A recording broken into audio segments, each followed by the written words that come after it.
అపోస్తలుడైన పౌలు హెబ్రీలకు వ్రాసిన పత్రిక 9వ అధ్యాయము. మొదటి నిబంధనకైతే సేవా నియమములను ఈ లోక సంబంధమైన పరిశుద్ధ స్థలమును ఉండెను. ఏలాగనగా మొదట ఒక గుడారం ఏర్పరచబడెను. అందులో దీపస్తంభమును బల్లయు దాని మీద ఉంచబడిన రొట్టెలను ఉండెను. దానికి పరిశుద్ధ స్థలమని పేరు. రెండవ తెరకు ఆవల అతి పరిశుద్ధ స్థలమను గుడారం ఉండెను. అందులో సువర్ణ ధూపార్తియు అంతటను బంగారు రేకులతో తాపబడిన నిబంధన మందసమును ఉండెను. ఆ మందసములో మన్నా గల బంగారు పాత్రయు చిగిరించిన అహరోను చేతికర్రయు నిబంధన పలకలును ఉండెను. దానిపైని కరుణాపీఠమును కమ్ముకొనుచున్న మహిమగల కెరూబులుండెను. వీటిని గూర్చి ఇప్పుడు వివరముగా చెప్ప వల్లపడదు. ఇవి ఈలాగు ఏర్పరచబడినప్పుడు యాజకులు సేవ చేయుచు నిత్యమును ఈ మొదటి గుడారములోనికి వెళ్ళుదురు గాని సంవత్సరమునకు ఒక్కసారి మాత్రమే ప్రధాన యాజకుడొక్కడే రక్తము చేత పట్టుకొని రెండవ గుడారములోనికి ప్రవేశించును. ఆ రక్తము తన కొరకును ప్రజల అజ్ఞాన కృతముల కొరకును అతడర్పించును. దీనిని బట్టి ఆ మొదటి గుడారం ఇంకా నిలుచుచుండగా అతి పరిశుద్ధ స్థలంలో ప్రవేశించు మార్గము బయలుపరచబడలేదని పరిశుద్ధాత్మ తెలియజేయుచున్నాడు.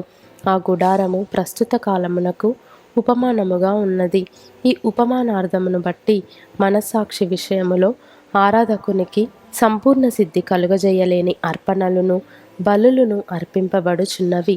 ఇవి దిద్దుబాటు జరుగు కాలము వచ్చు వరకు విధింపబడి అన్నపానములతోనూ నానా విధములైన ప్రక్షాళనములతోనూ సంబంధించిన శరీరాచారములు మాత్రమై ఉన్నవి.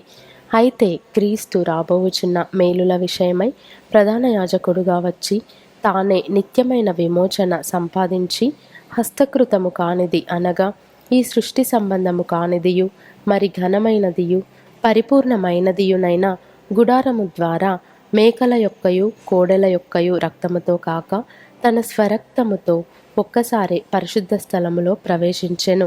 ఏలయనగా మేకల యొక్కయు ఎడ్ల యొక్కయు రక్తమును మైలపడిన వారి మీద ఆవుదూడ బూడిద చల్లుటయు శరీర శుద్ధి కలుగునట్లు వారిని పరిశుద్ధపరచిన ఎడల నిత్యుడగు ఆత్మ ద్వారా తన్ను తాను దేవునికి నిర్దోషినిగా అర్పించుకొనిన క్రీస్తు యొక్క రక్తము నిర్జీవ క్రియలను విడిచి జీవము గల దేవుని సేవించుటకు మీ మనస్సాక్షిని ఎంతో ఎక్కువగా శుద్ధి చేయును.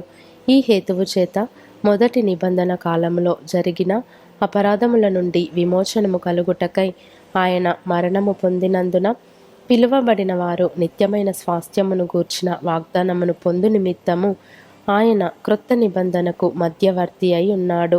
మరణశాసనం ఎక్కడ ఉండునో అక్కడ మరణశాసనము వ్రాసిన వాని మరణము అవశ్యము.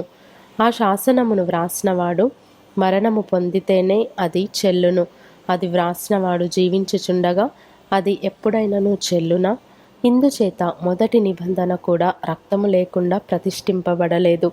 ధర్మశాస్త్ర ప్రకారము మోషే ప్రతి ఆజ్ఞను ప్రజలతో చెప్పిన తరువాత ఆయన నీళ్లతోనూ రక్తవర్ణము గల గొర్రెబొచ్చుతోనూ హిస్సోపుతోనూ కోడెల యొక్కయు మేకల యొక్కయు రక్తమును తీసుకొని దేవుడు మీ కొరకు విధించిన నిబంధన రక్తమీదే అని చెప్పుచు గ్రంథము మీదను ప్రజలందరి మీదను ప్రోక్షించెను.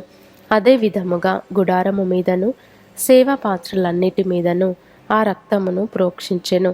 మరియు ధర్మశాస్త్ర ప్రకారము సమస్త వస్తువులను రక్తము చేత శుద్ధి చేయబడుననియు రక్తము చిందింపకుండా పాపక్షమాపణ కలుగదనియు సామాన్యముగా చెప్పవచ్చును.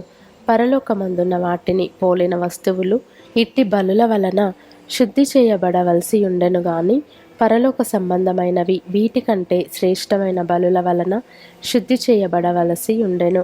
అందువలన నిజమైన పరిశుద్ధ స్థలమును పోలి హస్తకృతమైన పరిశుద్ధ స్థలములలో క్రీస్తు ప్రవేశింపలేదు గాని ఇప్పుడు మన కొరకు దేవుని సముఖమందు కనబడుటకు పరలోకమందే ప్రవేశించెను.